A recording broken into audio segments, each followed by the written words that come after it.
Welcome, everybody. I've got Andy Talaga. Our schedules finally aligned, and we Yeah, could do a video here as right. my baby sleeps. So we want to talk about pet peeves. We've both been collecting for 20 years, 25 years. I don't want to date myself too much, but for a long time. Longer, I started collecting cards, not CPG specifically, but the original Mirage Studios Teenage Mutant Ninja Turtles cards in 1987. So Right. it's And been a so few years. since then, we've come up with a list of this is the stuff that drives us crazy with trading, with general collecting. And so we each have three or four things here. And I thought it would be fun to kind of go through our collecting pet peeves. I think this is the 2024 edition. We did one of these a couple of years ago. Time is a flat circle. I don't even know what time year it is, but that'd be fun to do this again. So my first pet peeve is when people want you to do their homework for you and they send you like 250 pictures and they're like, make me an offer, bro. I'm like, I don't, can you help me help you? Like, I am telling you, here are resources. I don't want to do this work for you. If you want to spend an afternoon, this is the classic time versus money thing, but I'm not going to tell you based on like 250 pictures sent over Discord, which is the clunkiest platform for receiving pictures, like Absolutely. what you got and like what value you should have.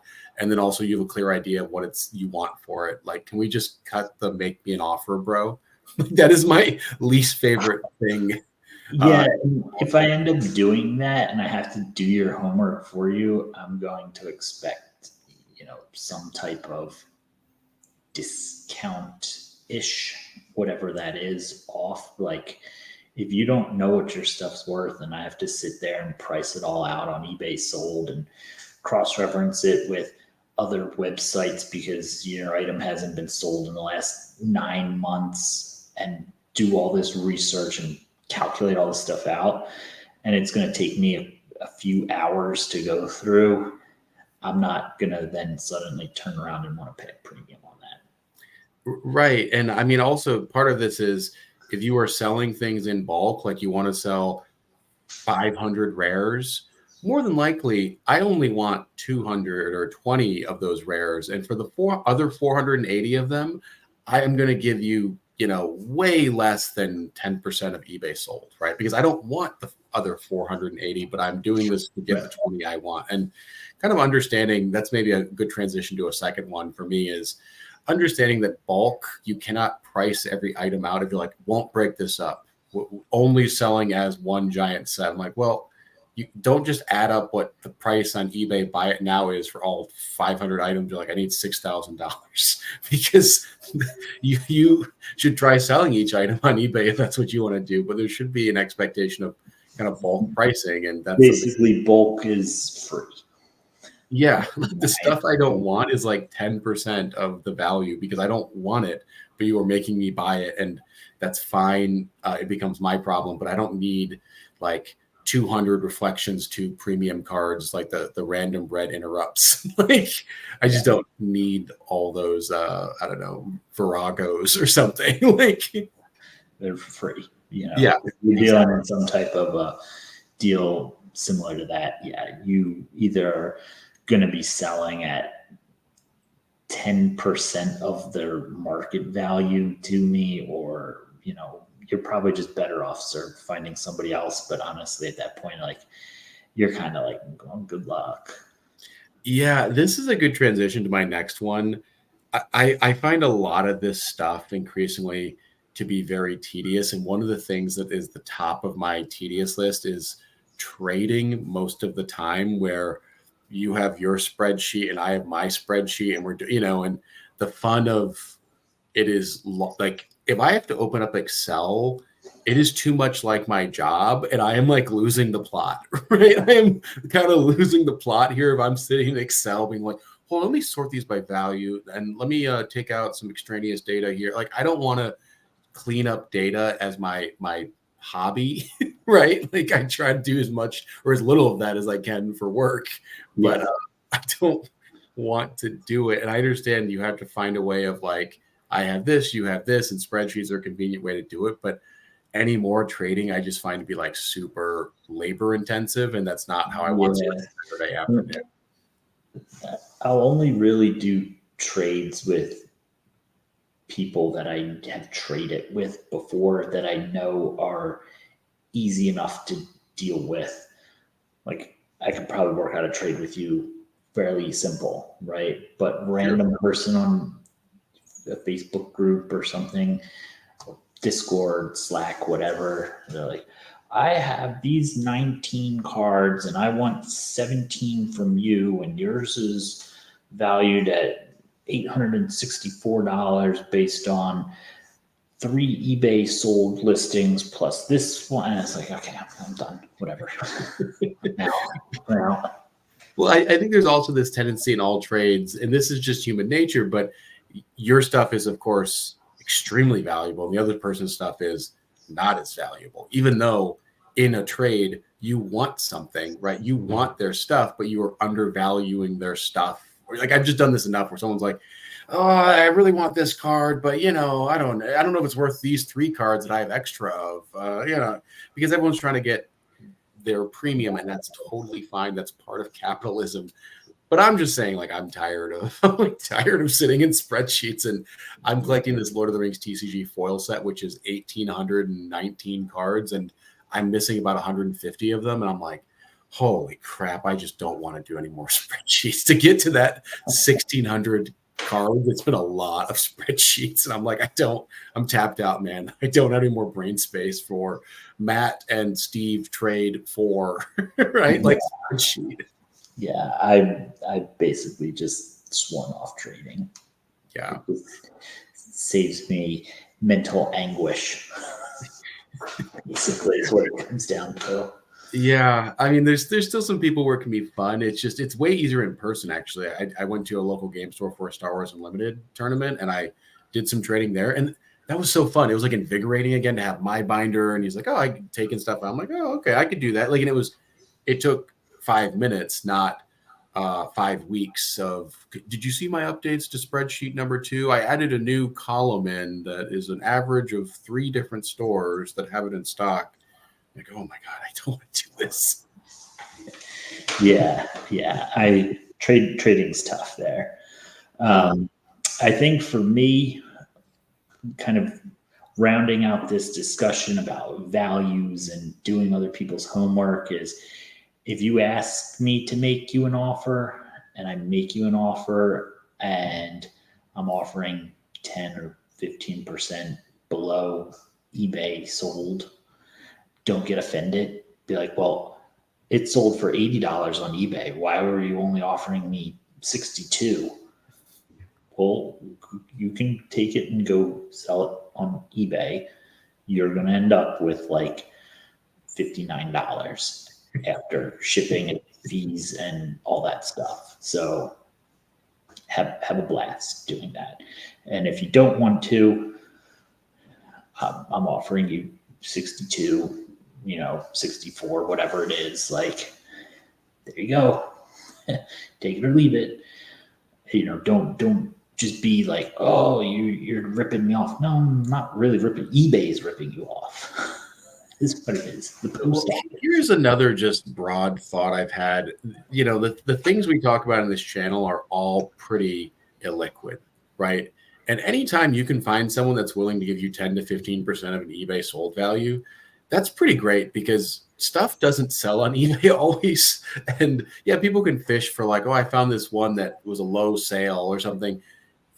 I get that those anomalies happen, but in general, it is hard to sell cards from games that have been out of print for 20 years regularly, right? And yeah, you might get one bite on a collect, whatever, but you're not going to have 50 people all lining up to buy the same cards. This isn't like COVID anymore. Like things have slowed down. These are cool products that I own a lot of and I like a lot personally, but recognizing that these are liquid markets and it's not like going into your e-trader or whatever and just pressing sell on your stocks and then you have money. Like it's just not how it works.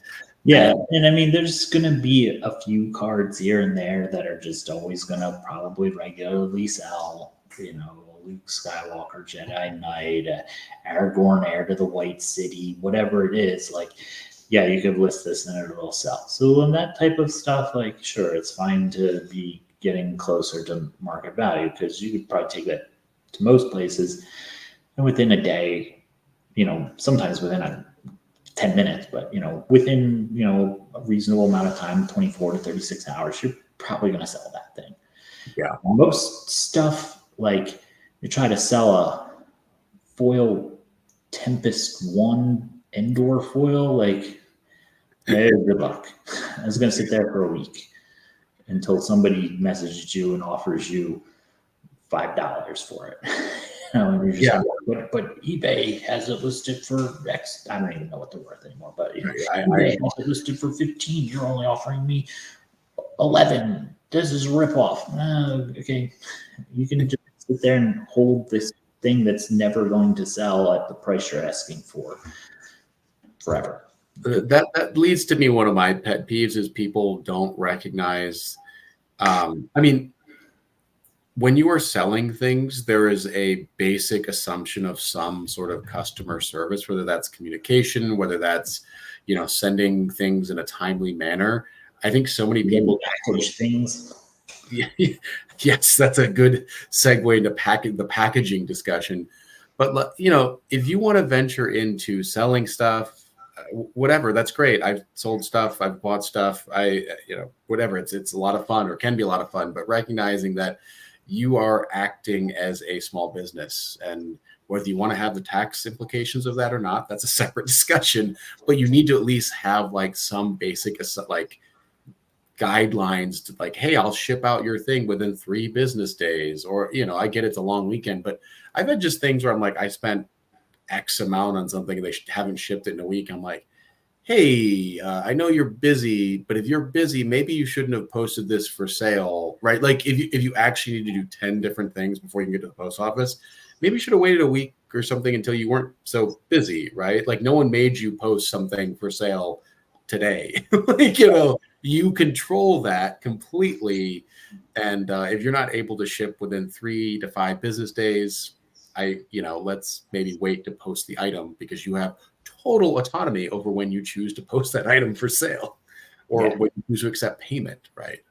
Yeah, I think going into all that, like, kind of maybe rounding out that whole discussion, when you buy something or when you're trying to sell,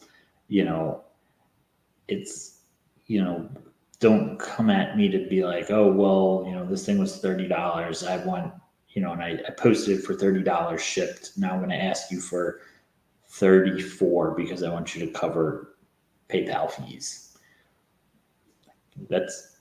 I get it. It's partially me that's getting the protection through eBay, but it's also you getting the ease of business of having stuff done through eBay.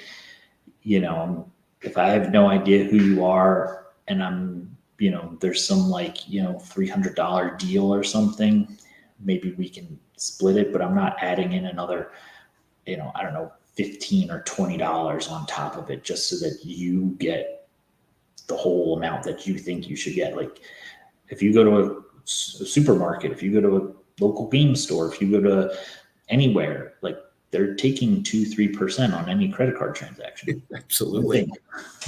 That's why all the gas stations have like discounted rates for cash, right? It's because they're paying 3%, whatever differs via credit card. I mean, Amex is the most expensive, which is why people don't accept Amex. Right. But I get a little peeved with like cover my goods and services fees. I mean, this is a broader discussion about payment. Hey, if I'm sending a stranger money on the internet, there needs to be some third party that is trying to guarantee this deal. And people use PayPal as a norm. And so within that, you have the goods and services fee at 3%. It sucks to get $97 when you thought you're getting $100. But I'm sorry that like you didn't price that in or you didn't think about it. But it's just the cost of doing business. And when a store sells something, they also only get $97, right? On $100, point of sale or whatever. Yeah. So one of my pet peeves is don't ask me to pay by Zelle or some crazy online payment platform like that, I'm gonna send you something through PayPal. Well, and as like a part of that as well, don't ask if this is our first time ever transacting. Don't ask me to use friends and family. Like I am going to use friends and family with you, Andy, because you are a friend and or family. And I'm not going to do this with a random person that is like trying to save or whatever their angle is, why they don't want PayPal fees. I'm like, no. And the same thing goes for all international transactions, right? Like I just would. I'm in that case, maybe I'll cover it if it's a friend or something or someone I know well. But there are too many variables in international shipping for me to feel super comfortable having a package shipped from Czech Republic and like the onus being completely on, or really just tossing it to the gods whether DHL is going to deliver this correctly, right? And it being totally my problem that it got mauled by the post office. Yeah, exactly. Which I think is a good question or a good lead into our final point here, which is packaging. Whenever I receive a top loader that has been like mummified in tape, I just like lose my mind because it's like I spend like 10 minutes thinking like peeling the tape off, like trying not to bend the card in. Like there are just so many like easy like game bags or just like a piece of painter's tape. You don't have to mummify a card. Right? You really don't. You can even just put it in a sleeve, put it in a top loader, little piece of painter's tape over the top. If you don't have game bags or whatever, you can put it in a Ziploc bag. Ziploc bag will zip up, put it in the envelope, you're good to go. Like it's not that hard. And especially I've been getting stuff off TCG Player for Star Wars Unlimited. Some of that stuff just comes like no sleeve, no top. It's just a card and an envelope, and you're like, really? Okay. I mean, it's like these guys that are selling. They run high velocity businesses, right? Where they sell 200 cards a day, and they recognize that a top loader is actually like a quarter. Like if you're, and I'm sorry, that's part of the calculus of selling stuff, but Sure. things should go in top loaders. You can fit 3 cards in there, but like you should really use top loaders if you're sending stuff in the mail. Right. Agreed. Yeah. So it's just there's proper ways of mailing things because at the end of the day, as a seller, it's on you to make sure that the item arrives to the buyer in the condition that you guys agreed upon, based on the photos, based on your conversation. And if it doesn't, I'm going to be asking for a refund or money back or something's going to happen. It's kind of on you. Yeah. So that's my list. Those are the things that grind my gears. Having done this collecting journey for a long time. Andy, do you have anything else that grinds your gears? I think that's really it. We had a pretty lively discussion. I think we're in agreement on pretty much all of this. Hopefully a lot of this is just kind of common sense to everybody that's watching. But let us know if there's anything that really annoys the hell out of you, and put it into the comments, and then make sure you hit the like and subscribe button. I like it when you say it, Andy, because it makes me feel like less of a hack. Being please like and subscribe because that's how YouTube like shows value. It's but thanks for hanging out, everybody. I hope you enjoyed this. I would love you guys left your pet peeves, what annoys you, what really drives you insane in your endless collecting journey. That's the thing to remind people that collecting is a lifestyle. And sometimes it verges on hoarding, but we call it collecting. It's a good euphemism. Yes. So we'll catch everybody next time. And thanks for hanging out, Andy. Have a good night.